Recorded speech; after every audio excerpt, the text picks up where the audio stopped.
Windows. Anyways, for today's My Thoughts, I'm going to be giving my thoughts on Windows 10. And before I get into my initial thoughts on the operating system, I'm going to be talking about what there is with it. Anyways, let's get on with it. So, once you boot up Windows 10, whether it be on your computer and or laptop, right from the get-go, you're going to see it's literally Windows 7 with some Windows 8 mixed in here and there. Now, let me explain how. While there is some Windows 8 in the start menu, which is a bit ironic considering Windows 8 didn't have a start menu, everything else from that point onwards is Windows 7-esque. So, the other part of the start menu, all the desktop, the taskbar, the menus, everything. Just a bit more modern and sleeker looking. Now, like with any new operating system, there's some things that are new, different, and gone completely. So I'll give you some examples.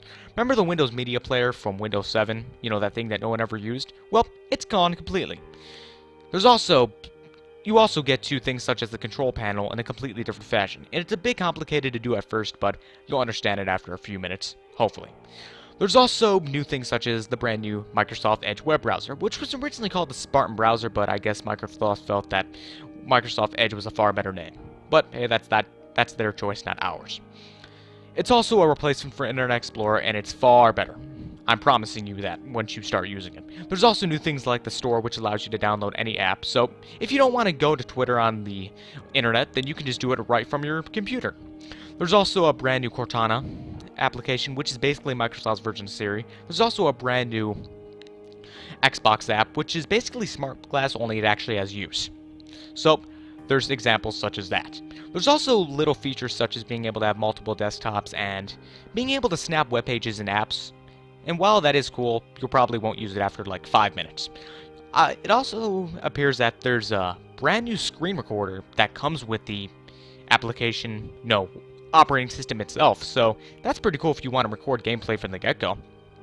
So that's all there is to it when it comes to features. But I do want to warn you guys of some things. It's reported that there are bugs with the operating system, which is completely understandable, you know. With every new operating system, there's probably going to be some issues, especially when it comes down to Microsoft. So be warned when you download the operating system, if you do download it, that is.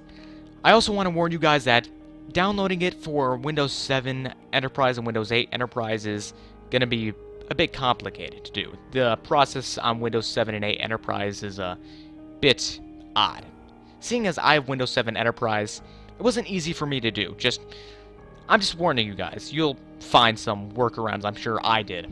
But I went back to Windows 7 to try to get some features over from there to Windows 10, but yeah.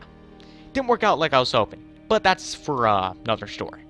So yeah, that's all there is when it comes down to Windows 10. There really isn't much with it, but that's good, considering with any operating system it shouldn't be complicated. It should be easy for any user to use, right? So, the big question is this operating system for you? Well, let's see. If you liked Windows 8 and you don't want to adjust back to Windows 7, then no, just stick with Windows 8. Don't go on to Windows 10.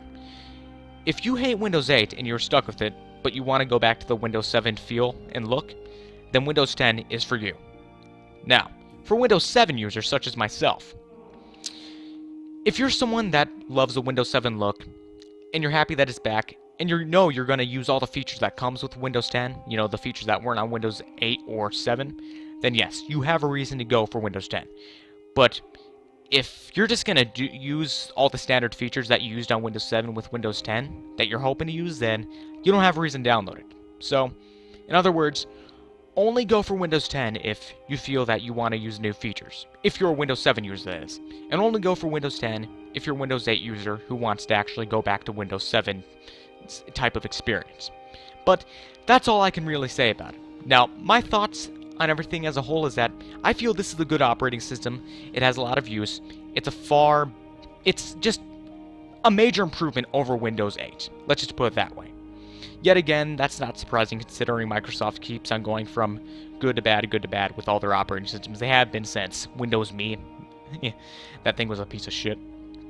Also, I heard that this is going to be the final Windows operating system, and that, just like with Mac 10, everything is going to keep getting upgraded with time. Also, apparently Windows 7 is going to keep getting supported with security updates up until 2020. So, if you don't want to upgrade for about 5 years or so, then you're in luck. So, that's all there is to talk about. Anyways, that's all I'd say. I hope you enjoyed this video, and I'll see you all next time. Until then, I'm out.